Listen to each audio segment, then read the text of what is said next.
అందరికీ నమస్కారం. అమ్మ మాట అమ్మాయి బాట ఛానల్కి స్వాగతం. కథ చెప్పుకుందామా? పెద్ద దిక్కు. సింహాచలం ఒక చిన్న గ్రామంలో ఉంటూ పట్నంలోని గురవయ్య కిరాణా దుకాణంలో పద్దులు రాసే ఉద్యోగం చేస్తూ ఉండేవాడు. అతడి జీతం నెలకు 200 రూపాయలు. చిన్నతనంలో తల్లిదండ్రులు పోగా అతన్ని పినతల్లి మీనాక్షి పెంచి పెద్ద చేసింది. ఆమెకొక కూతురు. పెళ్ళీడు రాగానే కూతురుకు వివాహం చేసి అత్తవారింటికి పంపి తాను మాత్రం సింహాచలం ఇంట్లోనే ఉంటున్నది. సింహాచలం ఏమాత్రమూ అందగాడు కాదు, పైపెచ్చు చిన్న జీతగాడు. అయినా అతడి పెళ్ళి మంచి అందచందాలు గల లావణ్యతో జరిగింది. అందుకు కారణం లావణ్య తల్లిదండ్రులు పేదవాళ్ళు కావడం. ఈ పెళ్ళి కాకముందు లావణ్య తన అందం చూసి మురిసిపోయి ఏ జమీందారు కొడుకో తనను చేసుకుంటాడని కలలు కనేది. సింహాచలంతో పెళ్ళి ఆమెకు ఎంత మాత్రమూ ఇష్టం లేదు. సింహాచలం పిన్ని మీనాక్షి తన తల్లిదండ్రులను పెద్ద కట్నం కోరాలని, ఆ విధంగా ఈ పెళ్ళి తప్పిపోవాలని ఆమె ఎందరో దేవుళ్లకు మొక్కుకుంది. అయితే మీనాక్షి మాత్రం లావణ్య తల్లిదండ్రులతో మా నుంచి కట్న కానుకల ప్రసక్తే ఉండదు, ఈ శుభ సమయంలో దాని సంగతి మరిచిపోదాం అన్నది. ఈ మాట విని లావణ్య కుంగిపోయింది. ఆమె తల్లిదండ్రులు పొంగిపోయారు. ఈ విధంగా లావణ్యకు ఇష్టం లేని పెళ్ళి జరిగిపోయింది. అందువల్ల కాపురానికి వచ్చిన రోజు నుంచి ఆమె కట్నం కోరని మీనాక్షిని శత్రువును చూసినట్లు చూడసాగింది. నెల తిరగకుండానే ఒకనాటి రాత్రి ఆమె సింహాచలంతో, ఈ రోజుల్లో సొంత అత్తలనే చూసేవాళ్ళు లేరు, ఇక పిన అత్తగారికి ఊడిగం చేసేదెవరు? మీ పిన్నిని వాళ్ళ కూతురు దగ్గరకు వెళ్ళమని చెప్పు అన్నది. ఈ మాటలకు సింహాచలం నొచ్చుకొని, అదేం మాట, మా పిన్ని మనకు ఇంట్లో పెద్ద దిక్కుగా ఉంటుంది కదా అన్నాడు. ఆ జవాబుకు లావణ్య విసుక్కుంటూ, మనకే తిండికి దిక్కులేదు, నీకేదైనా సముద్ర వ్యాపారమా? ఈ కరువు కాలంలో తిండి దండగా మనుషుల్ని ఎందుకు పోషిస్తాం అన్నది. పక్క గదిలో నిద్రపోతూ మంచినీళ్ల కోసం లేసిన మీనాక్షి ఈ మాటలు విన్నది. ఆమె తెల్లవారుతూనే ఏ కారణమూ చెప్పకుండా కూతురు ఇంటికి ప్రయాణం కట్టింది. సింహాచలానికి ఇది చాలా కష్టం అనిపించినా భార్య నోటికి భయపడి అతడేమీ మాట్లాడలేదు. అతడు బాడుగ బండిలో పినతల్లిని ఆమె కూతురి ఇంట దిగవిడిచి పట్నం చేరేసరికి చాలా ఆలస్యమైపోయింది. ఆ కారణంగా అతడు బాగా పొద్దుపోయే వరకు దుకాణంలో ఉండవలసి వచ్చింది. పట్నం నుంచి అతడి పల్లెకు మామూలు దారి కాకుండా మరొక అడ్డదారి ఉంది. తొందరగా ఇల్లు చేరాలన్న ఆత్రంలో అతడు జనం మసలని ఆ అడవి దారి పట్టాడు. సింహాచలం అడవి మధ్య ఉండగానే చీకటి పడింది. అయితే పున్నమి రోజు కావడం వల్ల పుచ్చ పువ్వులా వెన్నెల కాస్తోంది. అతడు ఒక చెట్టు కిందకు వచ్చేసరికి చెట్టు ఆకులు గలగలమన్నాయి. ఆ వెంటనే ఆకుల మధ్య నుంచి ఎవరో వారెవరో రావాలి, వారికి అడిగిందివ్వాలి అంటూ కర్ణ కఠోరమైన గొంతుతో ఒక పాట వినిపించింది. సింహాచలం ఆశ్చర్యపోతూ తల ఎత్తి చూసి అది ఒక నేరేడు చెట్టని గ్రహించి, నేరేడు చెట్టు ఏమివ్వగలదు, నేరేడు పండేగా అన్నాడు. మరుక్షణం నేరేడు పండొకటి అతడి కాళ్ళ దగ్గర పడింది. దాన్ని తీసుకొని సంచిలో వేసుకొని ముందుకు నడిచాడు సింహాచలం. కొద్ది దూరం నడవగానే మరొక చెట్టు ఆకులు గలగలమన్నాయి. తరువాత ఏమివ్వను, నీకేమివ్వను అంటూ మరింత కర్ణకఠోరమైన పాట వినిపించింది. సింహాచలం ఆ చెట్టును వెలగ చెట్టుగా గుర్తించి, వెలగ చెట్టు ఇవ్వగలిగేది ఏమిటి, వెలగపండు అంతే కదా అన్నాడు. మరుక్షణం అతడి కాళ్ళ దగ్గర ఒక వెలగపండు పడింది. సింహాచలం దాన్ని కూడా సంచిలో వేసుకున్నాడు. అతడు మరికొద్ది దూరం నడవగానే మరొక చెట్టు ఆకులు కదిలి అందిస్తాను అందుకో, అడిగింది ఆలోచించక ఇస్తాను తీసుకో అన్న మరింత కర్ణకఠోరమైన పాట వినిపించింది.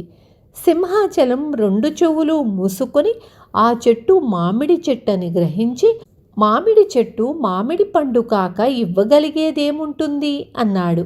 వెంటనే అతడి కాళ్ల దగ్గర మామిడి పండొకటి పడింది. సింహాచలం దాన్ని కూడా తీసుకుని కొంతసేపటికి ఇల్లు చేరాడు.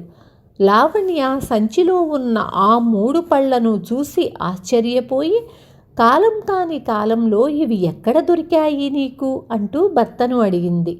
సింహాచలం జరిగిందంతా ఆమెకు చెప్పాడు. లావణ్య అతడికేసి కోపంగా చూస్తూ, ఎంత బుద్ధిమాలిన పని చేశావు, నీతో మాట్లాడింది ఆ చెట్లే అనుకున్నావా? ఆ మాట్లాడింది ఆ చెట్ల మీద ఉండే పరోపకారి పిశాచాలో వనదేవతలో అయి ఉంటాయి. రేపు మళ్ళీ చీకటి పడ్డాక ఆ దారినేరా, వాటిని ఏం అడగాలో తెల్లారాక నీకు చెబుతాను అన్నది.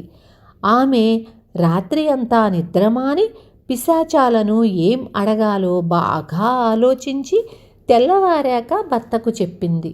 మర్నాడు సింహాచలం చీకటి పడిన తరువాత అడవిదారిన బయలుదేరాడు.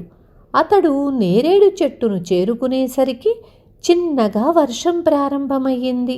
నేరేడు ఆకులు గలగలలతో పాటు అతడికి కిందటి రాత్రి విన్న మాటలు కూడా స్పష్టంగా వినిపించాయి. భార్య చెప్పింది బాగా గుర్తుపెట్టుకున్న సింహాచలం, నేరేడు చెట్టు నాకు అందాన్ని ప్రసాదిస్తే ఎంత ఆనందపడతాను అన్నాడు.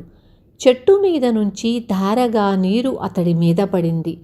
మెరుపుల వెలుగులో సింహాచలం తన శరీరాన్ని చూసుకొని అది పసిమి ఛాయలో ఉండటం పరమానందం చెందాడు.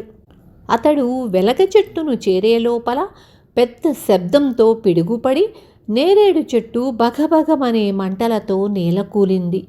వెలగ చెట్టును చేరిన సింహాచలం, వెలగ చెట్టు వెలలేని ఐశ్వర్యం ఇస్తే అద్భుతం కదా అన్నాడు. అతడి కాళ్ల దగ్గర ఒక ఖాళీ సంచి పడింది. సింహాచలం దాన్ని చేతికి తీసుకునే అంతలో సంచిలో నుంచి జలజలమంటూ ఆగకుండా బంగారు కాసులు పడసాగాయి. అతడు కింద పడిన కాసుల్ని వదలబుద్ధి కాక వాటిని సంచిలో వేసుకుని ఆ సంచి మోసుకుంటూ బయలుదేరాడు. అతడు మామిడి చెట్టును సమీపించగానే పిడుగుపాటుకు గురి అయి వెలగ చెట్టు నేలకు ఒరిగింది.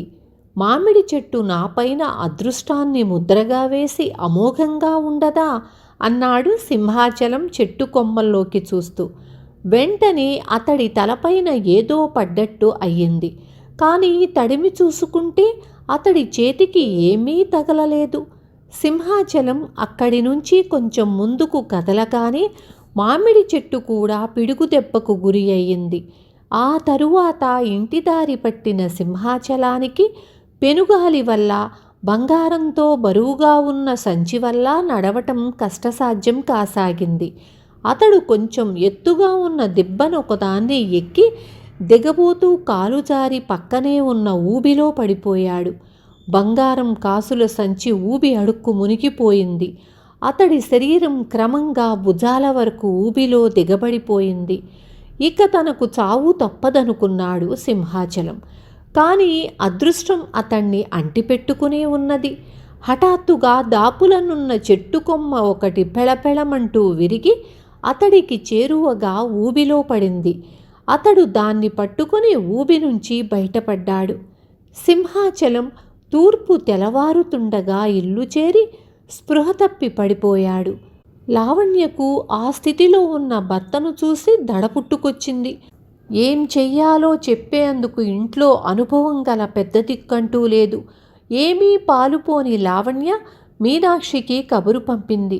మధ్యాహ్నానికల్లా పుట్టెడు దిగులుతో మీనాక్షి వచ్చింది. ఆమె సపర్యలతో సింహాచలం 1 నెల రోజులకు మామూలు మనిషయ్యాడు. అతడికి అడవిలో లభించిన బంగారం, పచ్చని శరీరఛాయ పోగా కొత్తగా శరీరం మీద అక్కడక్కడా మానిన గాయపు మచ్చలు మాత్రం మిగిలాయి. జరిగిందేమిటో వివరంగా విన్న మీనాక్షి లావణ్యతో, నీ భర్తకు మొదటి పిశాచాన్ని అందం అడగమని చెప్పావు. అందం కన్నా ఆరోగ్యం ముఖ్యం. అది లేకపోతే రెండో పిశాచి ఇచ్చిన బంగారం వృధా. మొత్తం మీద మూడో దాన్ని కోరిన అదృష్టమే అతన్ని ఊబి నుంచి కాపాడింది. మీరు ఈ సమయంలో సలహా చెప్పడానికి లేరు. అందువల్లనే నేను ఆయనను ఈ అవివేకపు కోరికలు కోరమని నానా అగచాట్లకు గురి చేశాను అన్నది లావణ్య కళ్ళనీళ్లతో. ఇప్పుడైనా మించిపోయిందేమీ లేదు. అదృష్టం అండగా కష్టపడి పనిచేసే నీ భర్త తప్పక అభివృద్ధిలోకి వస్తాడు. 10 కాలాల పాటు సుఖంగా ఉండండి అని మీనాక్షి తిరుగు ప్రయాణానికి వెంట తెచ్చుకున్న పెట్టెలో బట్టలు సర్దుకోసాగింది. లావణ్య కళ్ళనీళ్లు తుడుచుకొని ఆమె 2 చేతులు పట్టుకొని, అత్తయ్య, నా మూర్ఖత్వాన్ని క్షమించండి. మీరు ఎక్కడికి వెళ్ళవద్దు. మీరు తప్ప మాకు పెద్ద దిక్కులేదు అన్నది దీనంగా. లావణ్యలో వచ్చిన మార్పు మీనాక్షికే కాక సింహాచలానికి కూడా ఎంతో ఆనందం కలిగించింది. విన్నారు కదా. రేపు మళ్ళీ ఇంకొక మంచి కథతో మీ ముందుకొస్తాను.